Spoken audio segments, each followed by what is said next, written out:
Oh dear Meghan Sussex, how is the week looking for you?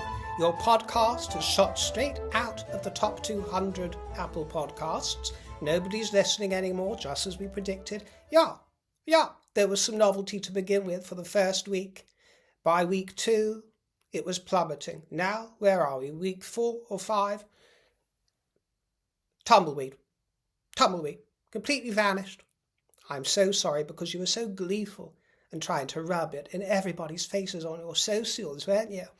With delight when it entered the charts. You still didn't get that it was simply because people wanted to watch and have a good old laugh at how useless you were at hosting these podcasts and how little talent there is there. Actually, it was inoffensive enough, but it was also boring. Try maintaining a show with tens of thousands over 4 years, lovey, and see how you get on, using your own machinations and your personality. Some of us don't require a team of 700 and a budget of 50 gazillion to entertain and tickle and come up with the goods, my dear. You do. And you're still left with jam on your face, aren't you?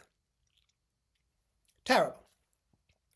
Not that I'm one to rub salt into the wounds. I wouldn't go near your wound with salt or anything else.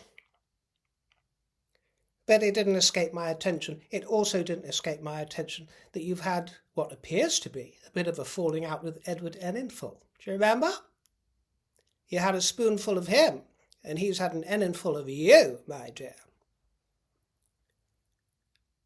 Not on the best of terms, are you?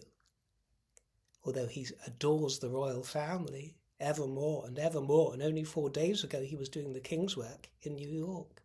We're going to discuss that in a minute as well. But holy guacamole, first of all, it's Moley, my dears. Yes, we've been waiting for this. We've been waiting for this image of this new member of the royal family for some weeks now. For a few months, is it? The Queen's new dog. Isn't this exciting? Here's Moley!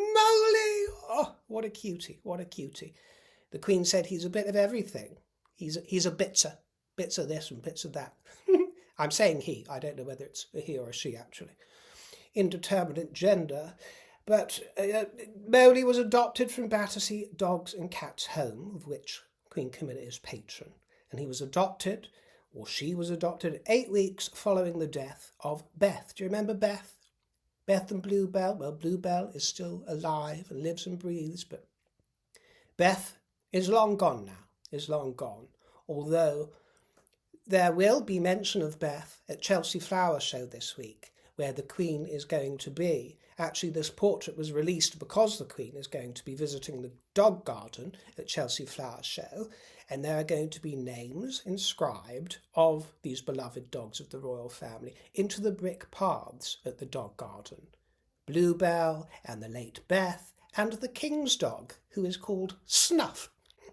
Now, I was absolutely thrilled to see this image come through by Dame Joan Collins, where she's all dolled up as Wallis Simpson, who became the Duchess of Windsor, of course. This is for her new movie, The Bitter End. And it seems that a stellar cast has been assembled. It's quite exciting, really, to see what's evolving. Isabella Rossellini is playing alongside our Joni, and she's going to be playing a French lawyer who had a deep working relationship with Bessie Wallis towards the end of her life. In fact, Suzanne Bloom was described as a menacing force in the later years of Wallis's life by Wallis's private secretary. Actually, it looks to me like she's drowning in books here, doesn't she? Drowning in a swamp of books just like me. Well, this film is going to be directed, or is at this very moment as it goes on in production, by Mike Newell, who directed 4 Weddings and a Funeral, to name but one out of many. So this is quite exciting. It's going to explore the relationship between the two of them. Miranda Richardson's in it, Charlie Dance, and it's being executive produced by Meghan. No, not at all, my dears, not at all. Don't think that our Dame Joan is a fan of the Markle girl. She knows where the bread's buttered, our Joni. It's being executive produced by Joan's husband, Percy Gibson. Love Percy, so handsome, such a wonderful match they are. She's very lucky, our Joan. She's 91 years old. She's actually outlived the Duchess of Windsor, who lived to be 89 years old. Glorious winter. But Joan, I would say, regarding the casting, I'm excited, of course I am, to see what Joan does. But I do think that she's a disadvantage because Joan has always been famed for her beauty. She's still a beauty at 91 years old. She's got the bones, she's got the genes, whereas Wallis, Simpson, was not famed for her beauty. Now, that isn't to say that she didn't possess a beauty of her own. An innate style. She was chic, she was sophisticated, she was intelligent, and she was attractive despite her plainness, or what the Americans, our naughty cousins, might call her homeliness. We don't use that here, but of course we pick it up from you, the lingo. She's homely. Over here, you see, to be homely means to be domesticated. It's not to do with the looks of a person, but these things trickle through and they're influenced, or at least I am. So, yeah, I mean, one would say that Wallis was homely, wasn't she? But she scrubbed up to the best that she could, and she did some interesting things with her appearance to dazzle with her style, and she did it with aplomb. And she won the heart of a king, so, I don't underestimate her. But Joan Collins, she was not, and I thought it was a little bit of a stretch. There is a fourth wall of disbelief that sometimes it's hard to transcend when they do this with traditionally homely figures from history. For example, I've seen Jane Austen characters that are supposed to be really rather plain and frowsy, played by great beauties, and it loses something. Do you understand? Even all the way down to Emma Watson, who was a pretty attractive young child, playing Hermione Granger, who was not supposed to be a traditional beauty, at least the way that I read it anyway. She was supposed to be a sort of buck-toothed mess, which I think would have been more charming. It also would have been more charming if they'd have cast somebody that could actually act and not be so wooden like Emma Watson and Daniel Radcliffe. Those hideous, but I'm digressing.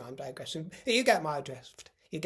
Anyway, it's going to be very interesting to see what comes up with this film, isn't it? And before we get stuck into Meghan, I haven't had a chance to discuss Catherine's appearance with you, have I?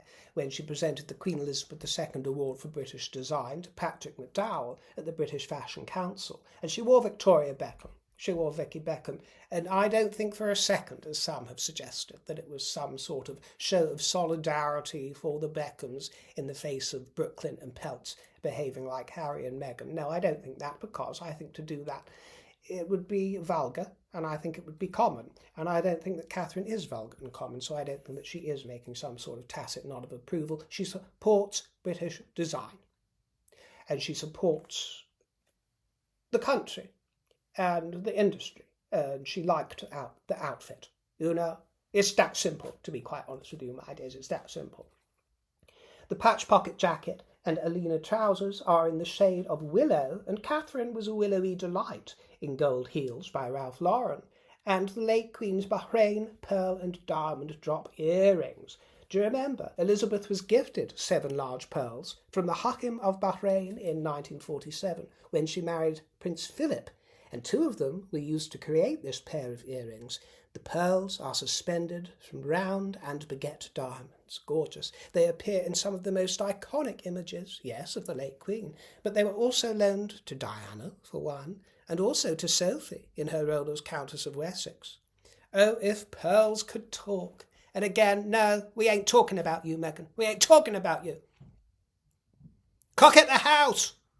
The house! We're not talking about you, lovey. You understand? You think you're the pearl, you think you're the flower, you're the nutmeg. And you grate on all of us, just like grated nutmeg. But this was a very pretty award, wasn't it? Very attractive. It actually put me in mind of Catherine's Rose. And I understand the desire to shift focus away from her wardrobe this year, as she's done very successfully. She's had a lot of re-wears, just wearing the same old stuff again and again. And I get it. It's very easy for those in the public eye to become wrapped up in the press frenzy and the attention. Some develop a sort of narcissistic bent because of all the admiration they receive, or criticism, We've had re-wears all year from Catherine, and I totally get it. But I will say, because I think it's worth saying, that as much as I adore Princess Anne, and I really do adore her, and I really do adore her style, I've come to really admire and love her style. It's just so thoroughly her, and she has a lot of re-wears as well. But as much as I adore Princess Anne, one Princess Anne is quite enough, and we don't need Catherine emulating her in that respect, wearing the same old thing again and again and again. Do you understand? For one thing, she has a silhouette of any designer's dreams. She is a hanger, and that coat hanger should not be going to waste. Do you understand? No, it shouldn't. You know, she could go on for another 50 years if she's blessed, or more. She could go on, and she's to continue as Princess of Wales and then as Queen. My dear, I am telling you right now, Cathy, love, I am not going to sit here for the next 50 years watching you trot out in the same old burgundy hat. No, it's not going to happen. The winner of this award was very gracious, I've got to say. He said it's incredible to celebrate the enduring legacy of Queen Elizabeth II, the royal family and the British Fashion Council to support British fashion and sustainability on the global stage. Well, indeed, and it was nice to see Catherine in something new that we hadn't seen before. Nutmeg. We must grate some nutmeg, my dear. Because she's been falling out with people again, hasn't she? All over the shop, falling out with them. Ha ha! They all fall like toy soldiers. As Martika says, the Mail on Sunday have been hearing from insiders and informers at Condé Nast. Conned and nasty they've been. Do you remember she guest edited Vogue, didn't she, 6 years ago? At the behest of Edward Enninful in his new tenureship there. Of course, he's long gone from Vogue now, already. We're told that their friendship imploded. Imploded during a disagreement over how Vogue had planned to feature a glossy showcase of Meghan and Harry's charitable work. Well, the coverage was planned to align with Meghan's keynote speech at the One Young World Summit in Manchester in September 2022, and there were plans for extensive features across the magazine and their online portals. Well, this informer at Condé Nast has explained how this was abruptly pulled and scrapped completely, and they said the Duchess and her team had high expectations and were expecting that she might get a print cover or at least a digital cover out of it, but Enninful was not able to meet those expectations. He already had a magazine cover in the bag for that month, and so the whole affair was shelved. Shelved. They say Edward was furious to have lost the project, as were the powers that be at Condé Nast. See how they muck people around? And they cause this chaos and calamity wherever they go? You understand? The insider continues and says the whole process became very difficult. Edward could only promise her a big, showy feature inside the magazine and online, but she turned it down. Oh, that wasn't good enough for her. Well, this is very interesting to me, my dears, because Meghan sells, she does inarguably sell. She puts bums on seats. She sold Vogue. The cover she did very well. I think it was one of the best-selling of all time, if not the best-selling. We can't deny that. She does fantastic business. But, and this is a big, big but, my dear, Edward Enninful is aware of the reputational damage and the harm that would have been done to Vogue with a concatenation of covers from Meghan, including the husband. That would have been very harmful. You know, the public will accept a one-off. Of course they will. They will accept a polarising tabloid figure on a rare occasion popping up. That can be exciting, but they don't want it rammed down the throat, my dear, and they don't want you to appear to be taking political sides and leanings, you know. Otherwise, you know, if these tabloid figures such as Meghan and Harry keep popping up, they might sell, but eventually it degrades the publication and all of a sudden you're Grazia. You understand? Grazia with the rats. Well, a full production team was ready to go on this project, apparently, on this feature with the Sussexes. There were photographers, videographers, stylists, Glam squad was called in, everything that the Harkles demand, you know, eyes, hair, mouth, glamour, face, movement, style, poise, rings, magic, diamonds, excitement, the whole Ava Peron. But Edward Enninful then explained that he had other ideas for the cover, and Meghan's team didn't like that, and they came back asking if the couple could be featured on the digital cover instead, which is released in tandem with the print edition. Oh, really? Meghan, I've got news for you. Edward Enninful is not your little pusillanimous prince that runs to your beck and call, your Beckham call. No.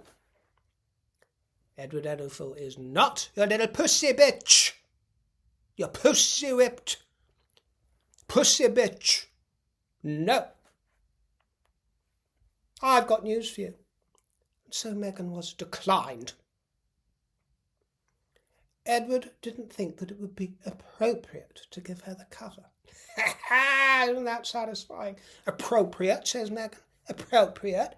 He appropriates my culture as his proud woman of colour sister, his sister girl, his sister friend. He appropriates my culture, but then tells me that I'm not appropriate for the cover. Another cover? Excuse me. I'm not just a feature. I'm a cover girl. I'm a cover star. And so then Meghan's team pulled the plug on the whole affair, no doubt thinking that they're taking back control and seizing the narrative. Well, you might recall that Edward was very supportive of Meghan after the Oprah interview back in 2021. He came forth and defended her, and I was certainly not chiming in agreement with him then or now. And I will say that aside from that little excursion, I've always been extremely impressed with Mr. Enninful. He's a stellar talent, and I've always found him to be an impressive gentleman. Truly. Apart from that miscalculation, and also I will say, and this is quite a biggie for me, the disrespect that was shown to the outgoing editor after 25 years, I believe the longest serving editor in history of Vogue, let alone British Vogue, but when Alexandra Schulman left Vogue, she was not given the graciousness and respect that she deserved. And there was a lot of shadiness that was really quite unnecessary, and it emanated from his court as well. He's already departed Vogue, as I say, all these years later. And since his departure, and since working with Meghan, he's been incredibly involved with the royal family. Yes, with the king in particular. He's a global ambassador for the king and the King's Trust. He was there 4 days ago in New York, doing the king's work. Oh, I bet Meghan and Harry love that, don't they? They're oh so cool, on-trend friend and editor of Vogue. We're moving him away from the colonial dusty white queen and her machinations and the new King Charlie, because he's cool and he's one of us and he's down with the wokies. Oh, really? How's that going, Sussexes? How's that going now in 2025? Do you understand? The royal game is the long game. And you might not have been at the King's coronation, Meghan, thank God. Thank God for that. But Edward Enninful was. Yes, he was. Yes, he was. And he loves our king. He loved him as the Prince of Wales. Edward was decorated in 2016. Was it no B or CBE? One of those BEs. Anyway, my dear. He was. He was. He loves him. You were just a passing phase, like a cloud in the sky. A thundercloud. And he follows all of the king's charitable enterprises, by the way, on all of his socials, his 3 charities, whereas he does not follow Meg. No. There is no public association with Meghan or her endeavours. Although Edward Enninful is launching a new magazine of his own in September. It's going to be a quarterly affair called 72. And I'll be the first to admit that fashion is a slippery old business. And it is a business, let's not forget that. So I won't be surprised if she was to crop up again and emerge as his cover star just to pull in the ratings and put bums on seats at some point. You know, things blow hot and cold in that industry, and sweet and sour, if and when it is useful. So my point is, were you ever really friends, or were you more likely just a business transaction and a product? Well, it was a much nicer affair at the Order of the Bath, and I'm not talking about bath time at the Harkles. I order you to have a bath, Harry. I order you get your ginger ass in the tub. No, I'm talking about the Order of the Bath at Westminster Abbey, where the Prince of Wales was installed as Great Master of the Order. And there were 5 new knights at the Grand Cross who took their oaths during a service full of history and symbolism. Oh, it was a really lovely affair.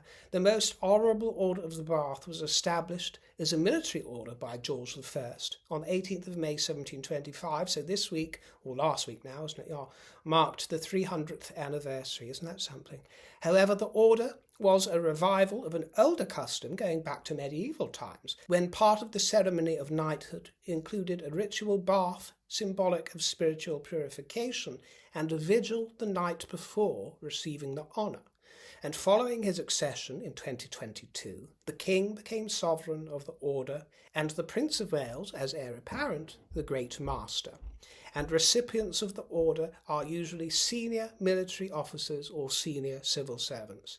And the service takes place every 4 years, so Prince William, as a Grand Master, will attend each one, but the Sovereign every other one, so only every 8 years for the Sovereign. He gets some time off. So will this be Charles's one and only show as a Sovereign?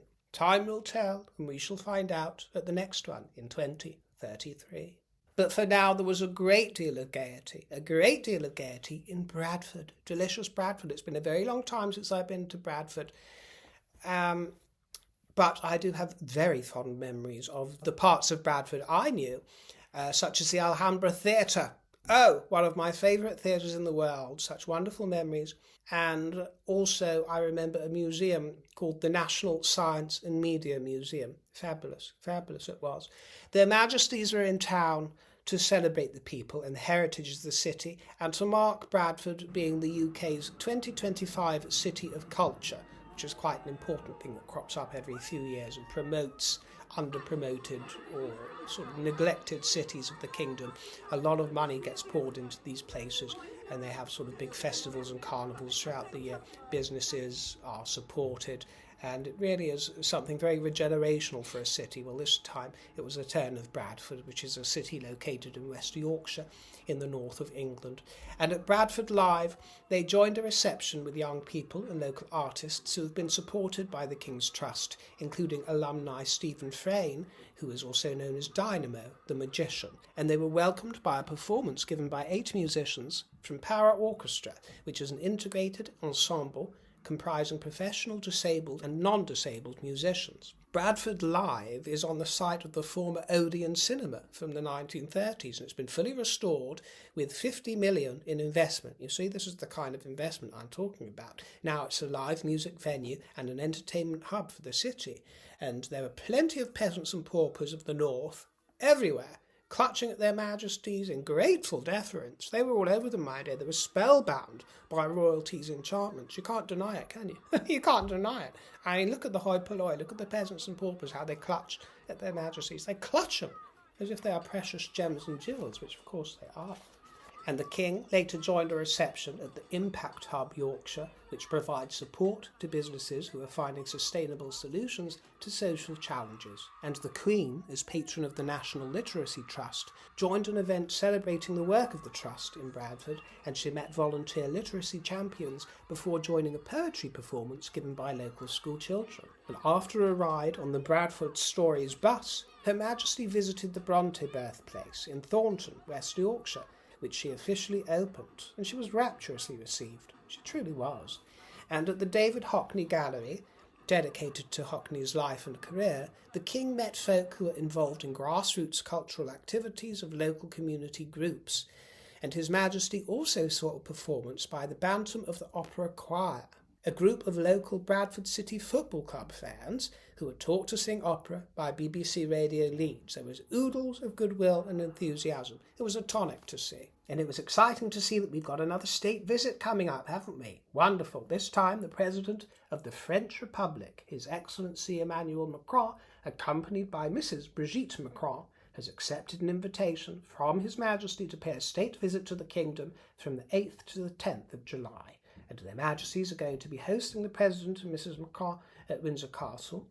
And King Charles's first state visit as monarch was hosted by the Macrons in France in September 2023, do you remember? And this is the first time, it's going to be the first time that Mr. Macron, who's been in office for 8 years, hasn't he, has been afforded a state visit hosted by us. So some might say it's about time. Well, the truth is that their Majesties and the Macrons get on famously. Famously. They adore each other. And it's going to be very enjoyable for them, you see, as well as soft diplomacy. For the nations, it is the government actually who initiates the invitation, not the sovereign. It's at the behest of his government, and it's a charm offensive, you see, to lubricate the machinations of trade negotiations with Europe. That's what it's all about, my dears, and it's going to be a prelude to the visit from Mr. Trump, which is expected in September. The king looked splendidly smart when he addressed troops during the presentation of new standards to the lifeguards and the Blues and the Royals. The king, as Colonel-in-Chief of the Household Cavalry, and the Princess Royal, as Colonel of the Blues and Royals, inspected the parade at Windsor Castle before the standards were presented.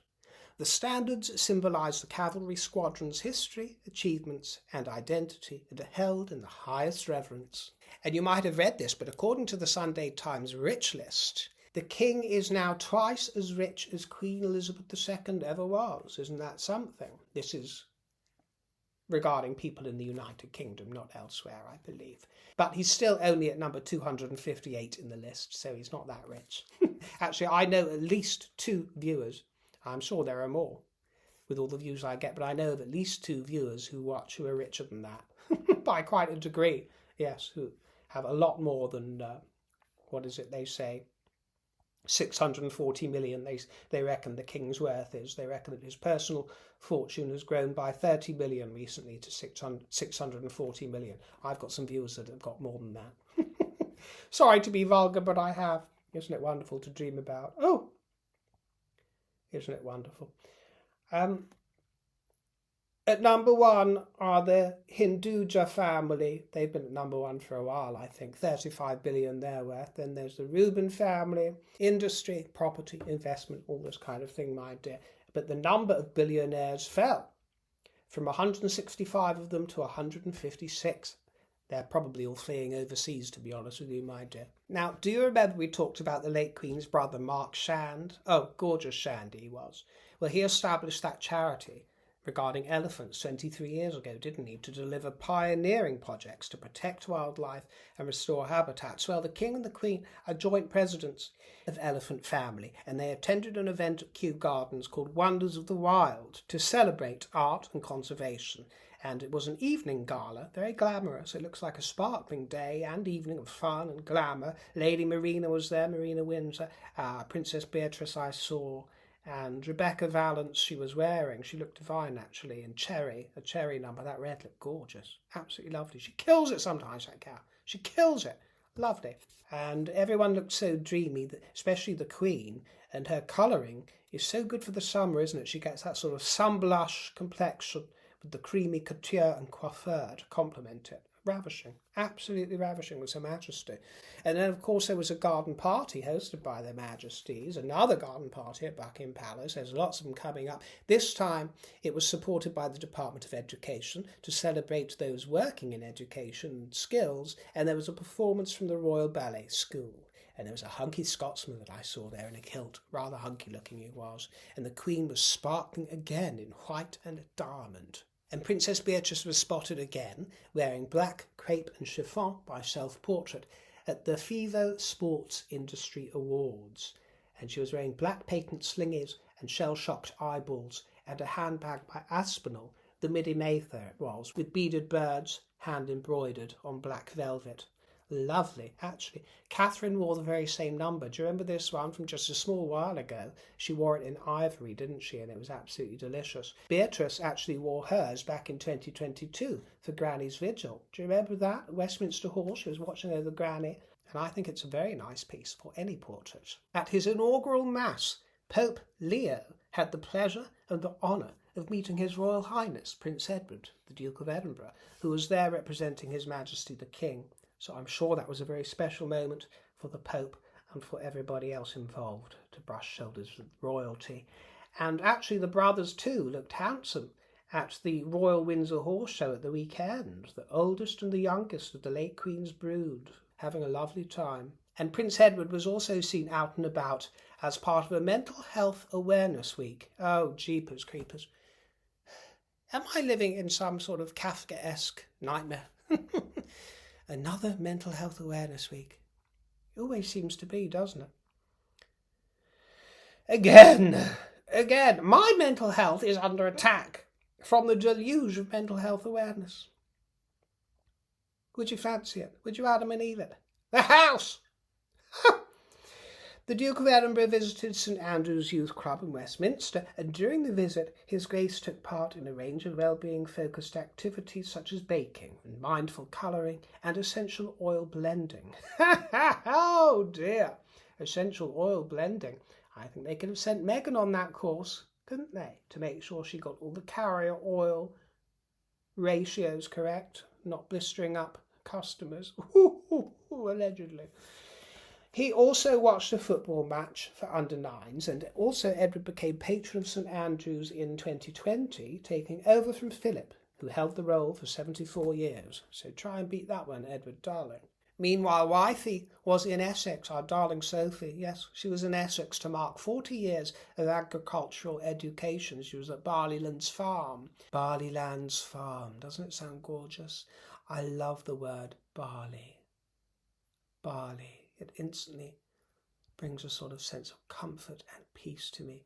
Barley fields, I think about Robinson's barley water. My mother uses a shade of barley in her paint scheme. And also there is the village of Barley, a fictional village in The Magic Apple Tree by Susan Hill, one of my favourites. Barley. So it's very evocative for me. It's sending me off. Sophie was in Barleyland farm, visiting and highlighting the centre's dedication to reconnecting young people with the origins of their food through hands-on, farm-based learning experiences. The Duchess joined local school children in the kitchen classroom for a hands-on field-to-fork day, bit of a tongue twister, field-to-fork day, with pupils learning how food is grown and makes its way to our plates. She made pizza and ice cream with the group, and outside she flew a barn owl as part of a bird of prey experience. And Force Atlantic hosted their patron, Her Royal Highness the Princess Royal. The historic crew completed the 3,000-mile row from the Canaries to the Caribbean in 46 days and 55 minutes, unsupported and undaunted. Princess Anne spoke with the team about their extraordinary journey, the challenges faced, and the army values that saw them through. And the Duchess of Gloucester was out on duty, impeccable royal service from the Duchess, our dear Getty Gloucester, a delight with a nosegay of purple and yellow blooms. At the Not Forgotten, the annual garden party for the Not Forgotten Association was held at Buckingham Palace, and the association supports those who have served in the armed forces and are living with injury, illness or isolation. Hosted by the Duchess of Gloucester, veterans and forces personnel and their guests were invited in recognition of their service. Well, we salute you for your service, don't we, my dears? We truly do, whether that's the Duchess of Gloucester or these fine veterans. And you can salute me for mine by providing a tip jar treat at my tip jar box in the description box below. And I thank you so very much in advance. Thank you for your fruity time and your juicy comments. I will see you in the next broadcast, my dears. Ta-ra and toodle pip.